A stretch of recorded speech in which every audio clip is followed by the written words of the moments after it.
Hello everybody, how are we all doing? I hope having a good week so far. So today is Tuesday the 25th of November 2014 and we are here at last to review the mid-season finale, episode 10 of Gotham, titled Lovecraft, which actually reminded me of the character that Harvey Dent wanted to prosecute in last week's episode. The title of the episode is actually the name of the guy, Dick Lovecraft. So there is still a well, actually, let me just start from the beginning. Even so, this episode features a character that we are familiar with, although not seen in this sort of light. Essentially, Bruce and Selina are targeted by well, I say Bruce and Selina are being targeted by three assassins, and one of them is a female. And I read an article just before I watched the episode that this female is actually Copperhead. So we are familiar with the character Copperhead, especially the male version. And I think the first time we saw the female version was in the computer game Arkham Origins. If you've played that, you'll know exactly what I'm talking about. And this time around, obviously, it looks like the assassins are working for someone. I'm not going to say who that person is, but this is also the episode where we first see Alfred being basically awesome. He is just, I mean, he looks after himself. He can handle himself really well. We see the way that he fights and everything. You know, it's obviously with his military training and background that he's got. I would assume that that's his background in this show anyway. And he's really worried about Bruce because obviously he is his guardian, his protector. And but Selina shows Bruce the whole ways of, you know, street life in some sense. And we find that Selina tries to do something without Bruce knowing, kind of almost makes Bruce loses his trust in Selina. And what is interesting is that the interaction between these two is so mirrored to how it will be when they grow up. It's just amazing. Selina's still taunting Bruce about whether or not he's going to kiss her and stuff. I think it's really cute, and I like how it just foreshadows what is yet to come between these two. It really just looks amazing. I mean, Cameron and David, who are both playing Selina and Bruce respectively, top notch. I love it, absolutely love it. What else? As I say, when we find that when Bullock finds out what's happened with Selina and Bruce, realizes that Jim knows about Selina. Well, he almost lays one into him, and then that's when Alfred decides to intervene and basically say, look, the two of yous, stop haggling at each other. 2 kids are missing. We need to focus on finding them. And then they both believe, right, okay, yeah, he's got a point. Let's start focusing on the kids.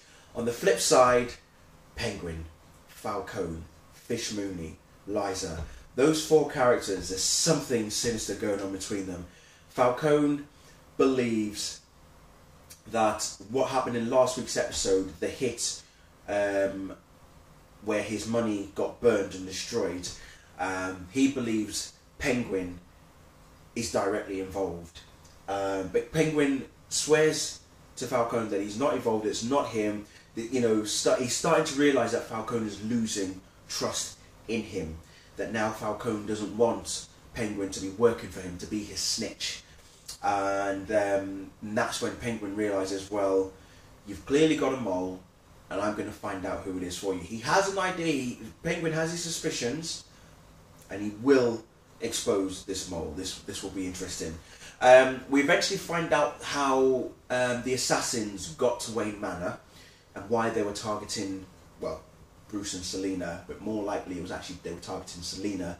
And it goes all the way back to Harvey Dent. And you remember in last week's episode, as I said, when Gordon wanted Harvey's help, and then Harvey was saying, well, look, we'll pin it on Lovecraft.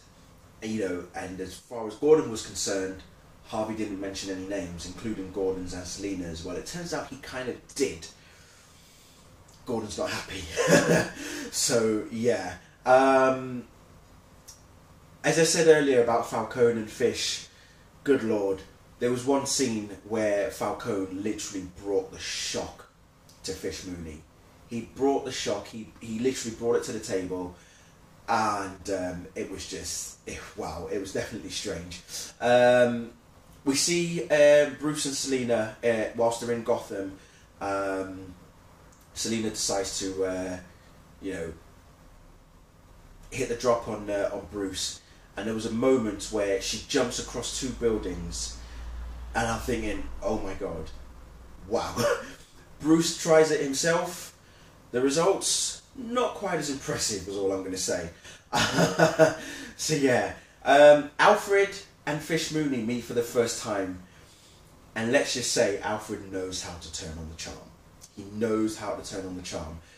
We see Ivy Pepper. She appears briefly, and again, just like the illusion with Bruce and Selina, we see how the relationship between Ivy and Selina happens in this episode. Just how it's going to happen when they become part of the Sirens. All we need now is someone by the name of Harleen Quinzel to appear, and that's the Sirens complete. We're done. There was a moment in the episode where I actually tweeted to say that, is it too late to say it's a trap? Because there was a significant moment in the episode where both kids, Bruce and Selina, are literally walking into a trap without realising it. But they are resourceful, and they do get themselves out of the pickle. Bruce, however, he needs to work on his throwing skills, especially when he's going to start handling batarangs as he gets older. So yeah, he definitely needs more practice, that's for sure. Yeah, so again, really good episode. I really enjoyed it. It was a good way for it to bow out for the Christmas and Thanksgiving break. So it'll be back in January, and yeah, I can't wait to see what's in store. We did see the like trailer for further on in 2015. It looks like it's going to pick up really well. So I can't wait. I cannot wait. And remember how I said earlier how Selina was teasing Bruce about a kiss? She gave it to him. She definitely handed it to him, to Bruce's surprise. But yeah, it was so cute. It was really cute. Anyway, that's it from me. Thank you all very much for watching. See you all very soon. Bye.